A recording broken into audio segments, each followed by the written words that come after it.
Emmanuel akasema, niko tayari kwenda popote. Sasa hivi sina ndugu yoyote, nimebaki na Yesu peke yake.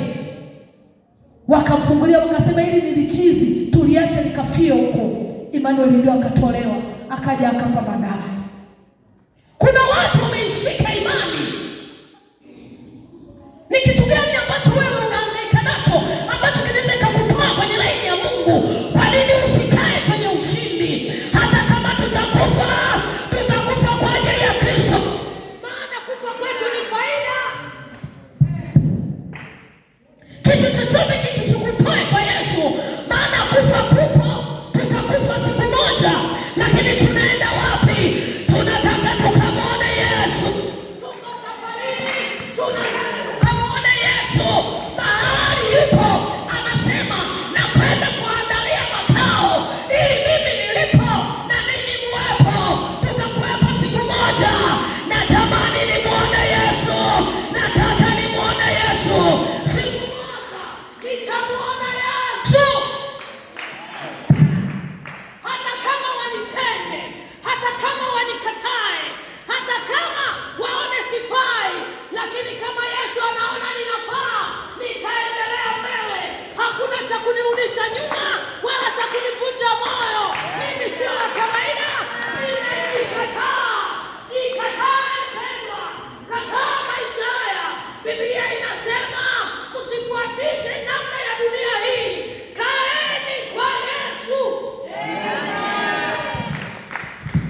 Unakata tamaa kwa sababu gani? Nani anafuatiliwa na roho ya mauti? Wakati nimekaa pale, nikaona ambao kuna watu wawili wako hapo wanatamani kufa. Yaani unatamani, ila hauwezi kujua kama wanatamani.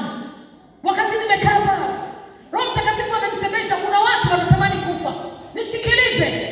Hiyo ni roho ya mauti, nataka kuondoa uhai wako na hautaenda mbinguni. Tunaenda mbinguni tunaoishi maisha matakatifu. Na hao wanaoishi maisha matakatifu ni hawa walioko hapa. Kama uko hapa, kuna roho ya mauti inakufuatilia, kimbia hapo mbele. Saa ya ukombozi wako ni sasa. Roho Mtakatifu amenisemesha kuna watu wanafuatiliwa na roho ya mauti, na mko wawili. Wewe unajijua? Hiyo hapo moja. Na shetani anataka kummaliza. Bado kuna wapili yuko somewhere. Na mheshimu Yesu.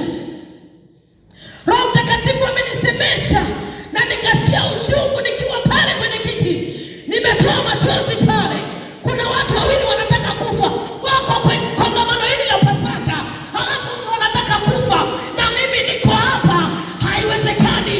Nimebeba majibu ya watu wawili hapa ambao hawatakiwi kufa hapa. Wako hapa. Wako wapi? Mmoja yuko wapi? Lazima tutangaze hata kufa katika jina la Yesu. Lazima